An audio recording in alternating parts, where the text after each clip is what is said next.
Hi there, I just wanted to show something else I've discovered with these capsule, these are the actual capsule LED cap dumps I've been playing with.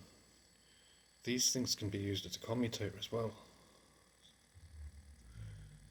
like a brush commutator where it triggers when it gets to a certain voltage. There you go. What I've got is I've got it being fed in through the coils. These are magnetite coils, pickup coils that I made, and this is only a low input device. You've got this capacitor here which is collecting energy from the coils. I'm using coil shorting. I'm shorting 2 reed switches across the 3 coils. That's what these things are here. What it's doing is it's dumping the energy, or it's charging the actual capacitor.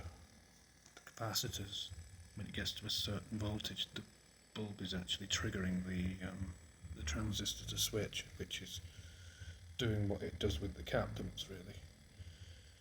It's the bulb triggers the transistors to switch, and the radiant, or the energy that's in the cap, gets switched from the cap to the battery, or in this case capacitor to capacitor.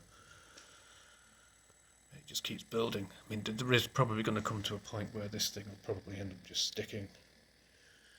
If you were to run it on, say, a larger system like that, that's the actual self-runner, that is.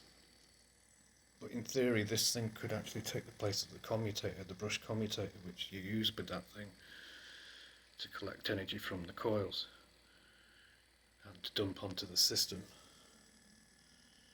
Certainly it wouldn't be a problem building a bigger setup that could handle it, that could handle a lot more, so it keeps them going higher and higher. I don't know if you can see that.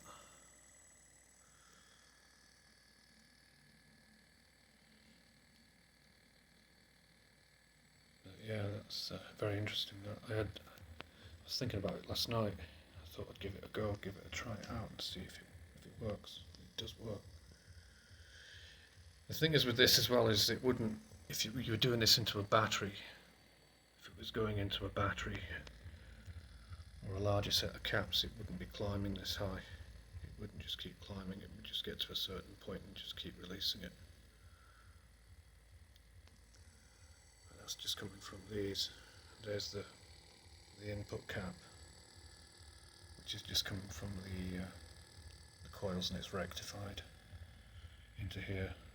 That gets switched to this one. Certainly, you could certainly do it with a bigger setup, larger setup like that, and it'd be a lot more impressive, far more impressive. You can actually wire it in to dump it back onto itself, or onto, better yet, onto another battery. Because these systems, they don't, from what I can see, you don't seem to actually like charging back onto the battery that's powering the system.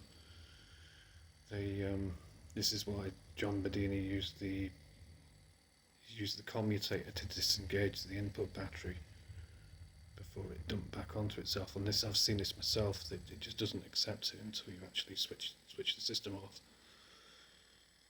But I've used a micro switch for that as well, so just to disengage. But I thought I'd show that. That's interesting. That's possibly something for another time. Anyway, thanks for watching.